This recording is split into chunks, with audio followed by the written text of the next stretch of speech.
Sarah Jenkins traced the condensation on the library window, the icy glass reflecting a 7 months pregnant woman who looked like a stranger in her own home.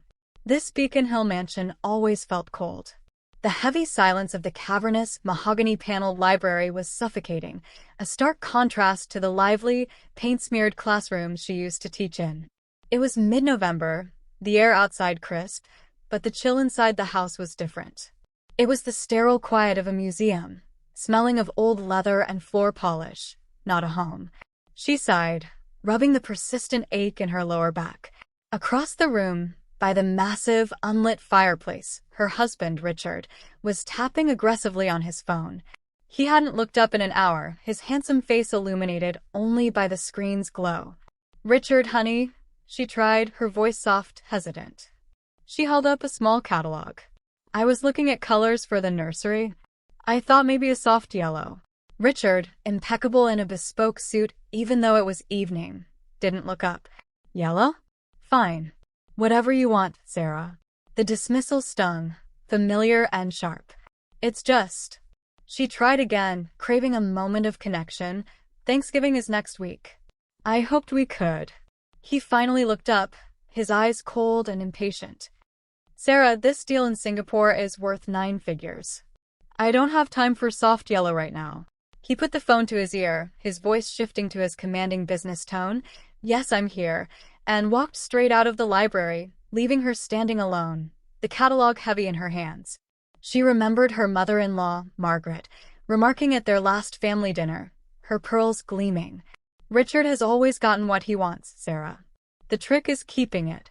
It had sounded less like advice and more like a warning. Defeated, Sarah let the catalog drop onto a side table. She went to the kitchen to get a glass of water, the marble floor cold and unforgiving under her slippers. Richard's other phone, his personal one, lay on the massive granite island. As she passed, it lit up. She glanced at it, expecting another business alert. Instead, the preview message read, "Last night was incredible, forget the wife. Can't wait. Gee." Sarah's hand flew to her mouth, the glass of water forgotten. A sick, cold dread washed over her, making her dizzy, stealing her breath. Her heart hammers against her ribs, a sick, cold dread washing over her as she hears Richard's voice booming from the hallway.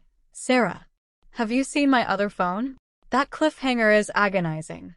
Sarah is trapped, her heart pounding, and Richard is walking right toward her. If you felt that wave of dread at the end of Chapter 1, please comment with the number 1 below just to let us know you're here standing with Sarah. And if you haven't subscribed yet, I strongly suggest you do.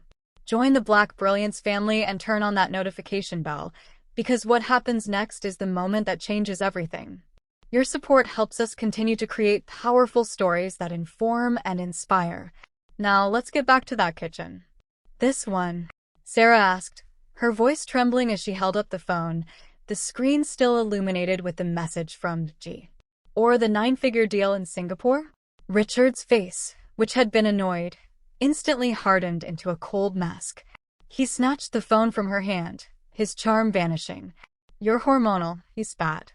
"You shouldn't be snooping. G is a business contact." The lie was so blatant, so insulting, it pierced through her shock. "Business contacts don't say 'last night was incredible,'" she cried, her voice rising, echoing in the sterile kitchen. She didn't care. Margaret's warning from last week about keeping Richard flashed in her mind. It was never a warning, it was a threat. His coldness wasn't work, it was detachment. "You lower your voice," Richard commanded, advancing on her. "No, I won't be quiet." "How long, Richard? Who is she?" The argument spilled out of the kitchen and into the grand, marble-floored foyer. The oppressive quiet of the house shattered, replaced by raw, echoing shouts. "This is exactly why I can't talk to you," Richard yelled. "You're always dramatic, always suspicious." "Richard, what is this racket?" A third voice, sharp and cold as ice, cut through the argument. Margaret Hawthorne stood at the top of the grand staircase, wrapped in an elegant silk robe, her face a mask of cold fury. Richard, flustered, immediately shifted his blame. "Mother, Sarah's going crazy. She's accusing me." Margaret descended the stairs, not with concern, but with a look of vindicated triumph. She ignored her son and fixed her gaze on Sarah. "Oh, we knew this would happen.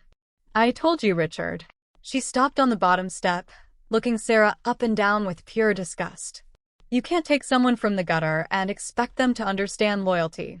This isn't about that," Sarah whispered, tears welling as she held her pregnant belly. "It's always been about that," Margaret sneered, stepping into the foyer. "You thought you trapped him, didn't you? Baby." A ring. She took a step closer, her voice dripping venom. "You are nothing but a ghetto gold digger, and you're not getting one more cent from this family." The slur hung in the air, vibrating with hatred. Sarah, devastated, turned to her husband, her last hope. "Richard? Please, don't let her say this. Tell her she's wrong." Richard looked at his mother's ironclad expression, then back at his crying, pregnant wife. He made his choice. His face hardened, mirroring his mother's. "She's right. I'm sick of your drama. I'm sick of you." He pointed a finger toward the massive oak door. "Get your coat. Get out of my house." Sarah's breath hitched. "Richard, no. I'm pregnant." He yanks the front door open, the frigid November air blasting the foyer. "I said, get out." A butler, his face pale and averted, quickly appeared with a single suitcase, hastily packed, and her coat. Richard ripped the coat from the butler's hands and threw it at her. Numb, shaking, Sarah put it on, her hands fumbling with the buttons. Sarah, clutching her small purse with only $200 in her ID and a single suitcase the butler was forced to pack, is left standing on the dark, cobblestone street as the massive door slams shut, locking her out. The rattling radiator in Brenda's tiny Jamaica Plain apartment sounded like a symphony compared to the deafening silence of the Beacon Hill mansion. The lumpy sofa felt like a luxury bed. Sarah hadn't really slept. She had drifted in and out of a numb, shivering doze, the humiliation of the expulsion replaying in her mind. Brenda had stayed up with her until 3 a.m., fuming, making tea, and wrapping Sarah in the warmest blanket she owned. "He's a monster, Sarah," Brenda had declared, her voice fierce. "A monster. You and this baby, you're safe here. We'll figure out the rest." Now it was morning. Brenda, in her bathrobe, handed Sarah another mug of hot tea. The apartment was small, cluttered with books and plants, but it was warm. "Drink this," Brenda insisted gently. Sarah's hands were shaking too much to hold the mug properly. She felt deep shame mixed with overwhelming gratitude. "I only have $200, Bren," she whispered, the words tasting like ash. He has everything. My cards are all tied to him. What am I going to do?" Brenda scoffed, snatching the mug and holding it to Sarah's lips herself. "You're going to stay. That's what you're going to do. We'll call a lawyer. We'll figure it out." Sarah tried to stand up to use the bathroom, but a wave of intense dizziness hit her, the room spinning, black spots dancing in her vision. "Whoa," she gasped, gripping the arm of the sofa. Brenda was instantly at her side. "What is it?" She looked down and her voice sharpened with alarm. "Sarah, your ankles." Sarah looked. Her feet and ankles, which had been puffy last night, were now swollen to twice their normal size, the skin stretched tight and shiny over the bone. A dull pounding headache, which she had blamed on crying, now felt like a vice grip. "My head," Sarah whispered, a new terror replacing the old. "It's been pounding all night." Her face went pale as she remembered. "My routine appointment. It's today. At 11. At County General." The terror turned to despair. She started to cry again, dry, heaving sobs. "I can't go. I can't pay for it, Bren. They'll turn me away. I don't have insurance without him." Brenda's face was set. She grabbed her own car keys from a hook by the door and pulled Sarah to her feet, ignoring her protests. "You're going. That baby needs to be checked. I'll drive you." She grabbed her own purse. "We will make them see you." In the passenger seat of Brenda's rattling 10-year-old sedan, Sarah clutches her belly as a sharp, cramping pain radiates across her abdomen, making her gasp. "Brenda, I think something's wrong. Please hurry." Sarah is terrified, penniless, and racing to the hospital in agonizing pain. The situation looks dire. If you are still watching and your heart is pounding for Sarah right now, please comment with the number 3 below just to let us know you are here, rooting for her and the baby. And if you haven't subscribed yet, you're going to want to. Join the Black Brilliance family and turn on that notification bell, because this appointment, the one she is racing to, is the moment that shatters everything. Your support allows us to continue bringing you these powerful stories. Now, let's get her inside those hospital doors. Mrs. Hawthorne, I'm Dr. Evelyn Reed, the kind-faced, middle-aged black woman said, her voice calm but firm. I've seen your chart. We need to admit you right now. Brenda had rushed Sarah into triage, and the moment the nurse saw Sarah's blood pressure reading, 170/110, she was fast-tracked into an examination room. Dr. Reed, the attending obstetrician, entered just minutes later. Her professional demeanor was offset by the empathetic look in her eyes. Mrs. Hawthorne, but your friend called you Sarah? Dr. Reed asked gently, reading the intake form. It's Sarah. Sarah Jenkins. My husband. He kicked me out, Sarah whispered, the humiliation complete. I don't have insurance. I only have $200. Please, I just need to know if the baby is okay. Dr. Reed placed a comforting hand on Sarah's arm, her expression hardening with an anger Sarah recognized, not anger at her, but for her. Sarah, your ability to pay is not my concern right now. My concern is keeping you and this child alive. You have severe preeclampsia. This is life-threatening for both of you. We admit everyone, and we will take care of you. We will figure out the billing later. An hour later, Sarah was in a hospital bed, a magnesium sulfate 4 dripping into her arm to prevent seizures. The pounding in her head began to dull. Mr. Bernard, a meticulous administrator with a kind face, came in with a clipboard. Ma'am, we need to sort your intake, he said quietly, seeing her distress. He took her ID. Sarah Jenkins. Jenkins. He paused, the name clearly jogging his memory. I'll be right back. He returned 20 minutes later, looking stunned. Ma'am, this is highly unusual. I ran your maiden name. Are you related to an Eliza Jenkins? Sarah, drowsy from the medication, nodded. My grandmother, she raised me. She was a housekeeper on Beacon Hill. Mr. Bernard took a deep breath, looking at the papers in his hand. Ma'am, an estate attorney has been trying to find you for years. Your grandmother, Eliza, left a trust fund in your name. It was sealed, set to be unlocked in the event of a severe medical emergency. Your admission today qualifies. Sarah stared, the words not making sense. A trust fund? My grandmother was a housekeeper. Mr. Bernard looked at his paper. According to this attorney's file, the trust is valued at $2.3 million. The beep of the fetal heart monitor is the only sound as Sarah tries to process two impossible facts. Her life is in danger, and she is a millionaire. Richard Hawthorne stormed into the maternity ward waiting room, his face red with fury, demanding to see the administrator. I just received a call from my insurance. Who in the hell authorized a payment from a Jenkins trust? The hospital billing department had followed procedure. They contacted Richard's insurance as the primary policyholder, who then noted the claim. The administrator informed them that the remainder of the now upgraded to a private suite bill would be covered by the patient's personal trust. The word trust was all it took. Richard and Margaret arrived together, fury and confusion warring on their faces. Dr. Evelyn Reed met them at the nurse's station, her arms crossed. My patient's blood pressure is critical, Dr. Reed said, her voice low and steady. She is not to be disturbed by you. She's our family. Margaret snapped, dropping her usual poise. That's not what my patient says, Dr. Reed replied, unmoving. Inside the room, Sarah was meeting Miss Anderson, the estate lawyer, for the first time. She was a sharp, kind woman in her 60s. Your grandmother was a very wise woman, Sarah, Miss Anderson explained, holding her hand. She was a housekeeper for a Beacon Hill family and saw how they built their wealth. She bought small plots of land in Boston decades ago, when it was affordable. She held on to them.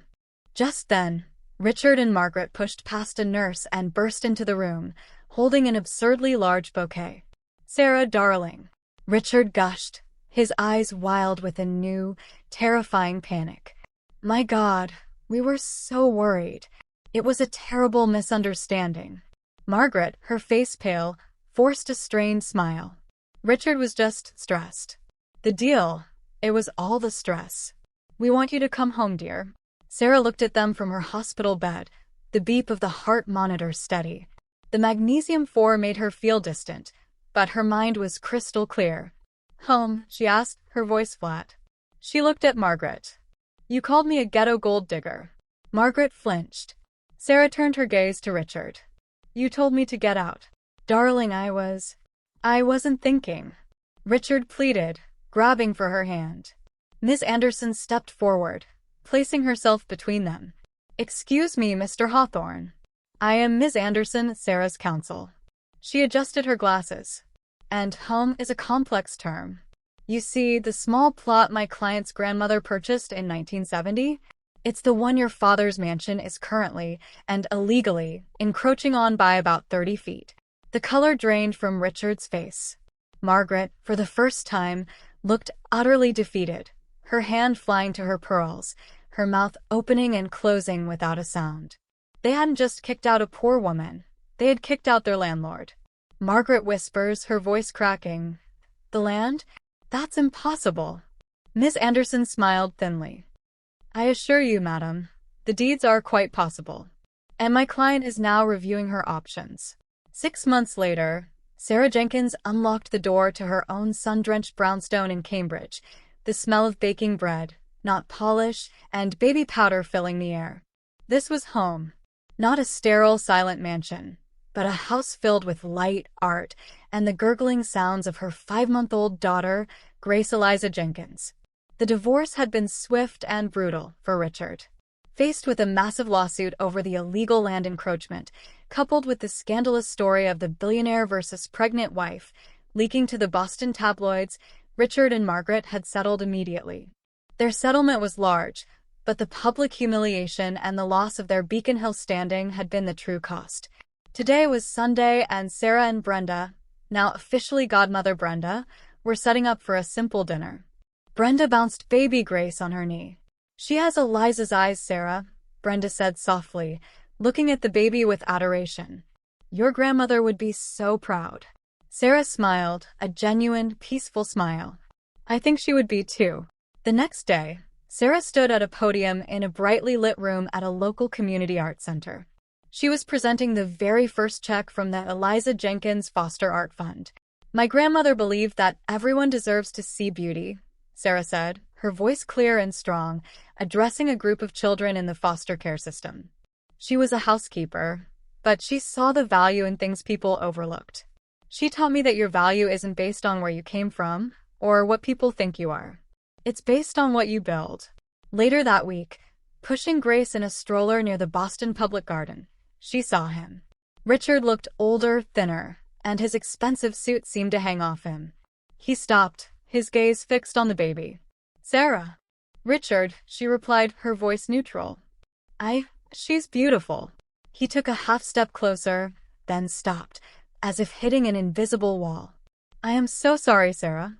For everything. Sarah looked at him, the man who had shattered her heart and dismissed her. She felt nothing. Not anger, not hate, just a distant pity. I know you are, Richard, she said quietly. But apologies don't fix what you broke. Goodbye. She continued pushing the stroller, not looking back. Sarah, with her daughter, walks into the sunlight, leaving the shadow of her past behind for good, secure in the knowledge that her grandmother's legacy wasn't the money, but the strength to build a better life.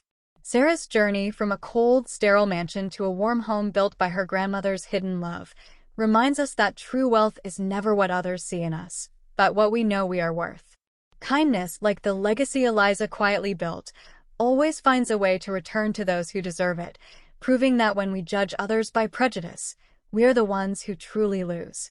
What did you think of Sarah's final decision? We invite you to share your thoughts in the comments below. If these stories of resilience and justice resonate with your heart, please consider subscribing to Black Brilliance as we continue to share the voices that deserve to be heard.